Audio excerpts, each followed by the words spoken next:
कपड़े धोने वाली बहू। शादी के पहले से ही विभा को कपड़े धोने का बड़ा शौक था।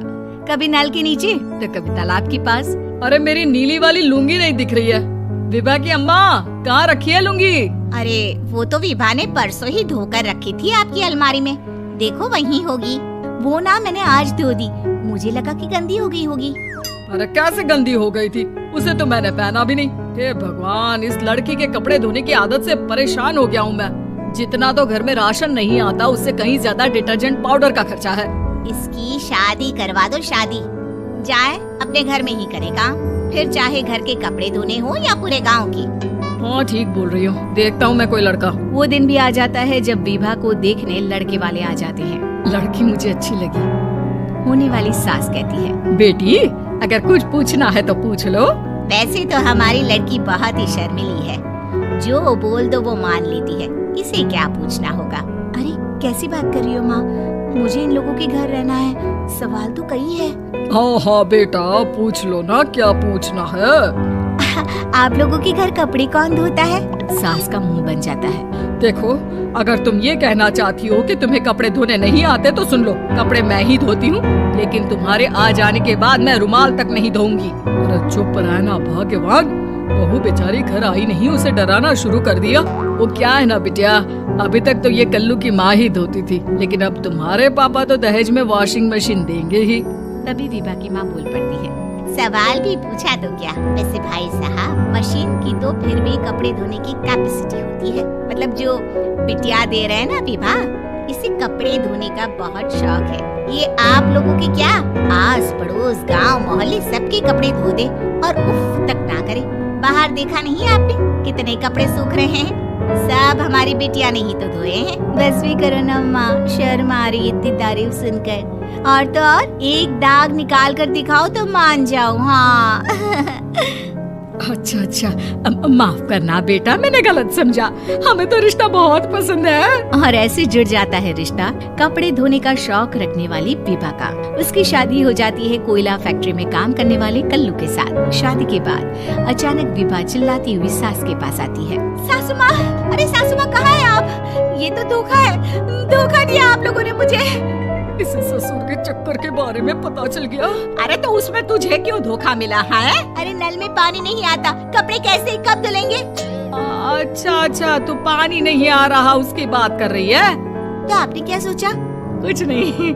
अच्छा तेरी माँ ने कहा था कि कपड़े धोने का शौक है, तुझे याद आया मुझे। शौक बोलकर कपड़े धोने वाले मेरे जुनून को कम ना आके सासू माँ, कपड़ा धोना मेरा गुरूर है। तभी पति भी वहाँ आ जाता है। अभी मैंने इसे सनी देओल की फिल्म दिखाई है, उसी के डायलॉग मार रही है माँ। अच्छा सुन, साफ बता रही हूँ, पानी सुबह 4 से 6 और शाम को 10 से 12 आता है, समझी?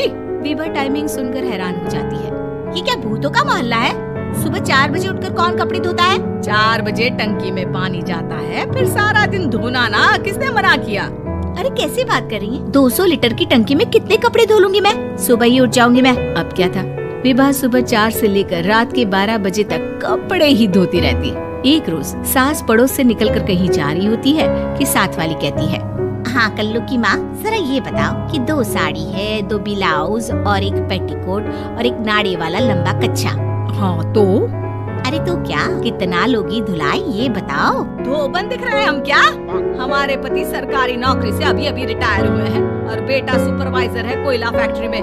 धोबन समझ रखा है हमें। हाय रे कल्लू की अम्मा, माफ कर दो, वो तो मोहल्ले में यही सब बता रहे थे कि तुमने बहू को कपड़ा धुलवाने के काम में लगा दिया है। सास को पड़ोसन की बात सुनकर गुस्सा आ जाता है। वो घर पहुंचती है जहां घर के बाहर ही इतने सारे कपड़े सूख रहे होते हैं जितने कि किसी धोबन के घर पर। अरे ओ कल्लू की दुल्हन, बाहर निकल।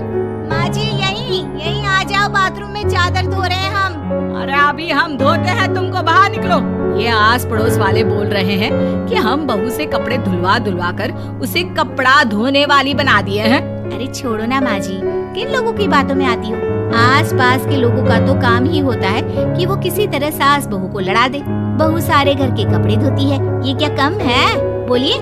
सास को भी लग जाता है कि वो बहू का ये संकीपन नहीं छुड़वा सकती, इससे अच्छा है कि खुद ही चुप हो जाए। एक रोज सास और बहू मंदिर जाते हैं, जहाँ सास की साड़ी वहाँ खड़ी भीख मांगने वाली से मिलती है। माँ जी क्या बात है? आप आपकी साड़ी उस भिखारन से कितनी मिल रही है ना? हाँ हाँ देखो तो दोनों की साड़ी मिल रही है। क्या बात है कल्लू की अम्मा, तुम खुद को तो अफसर की बीवी बताती हो और ऐसी सिंपल सी प्लेन साड़ी पहनकर घूमती हो। सिंपल और प्लेन नहीं है ये साड़ी। तो क्या सोने के धागे से फूल बने हैं? कुछ भी सासू माँ, कुछ भी। हाँ बने थे इस साड़ी में सोने के धागे से फूल। मेरे पति लेकर आए थे मद्रास से स्पेशली मेरे लिए 10,000 की।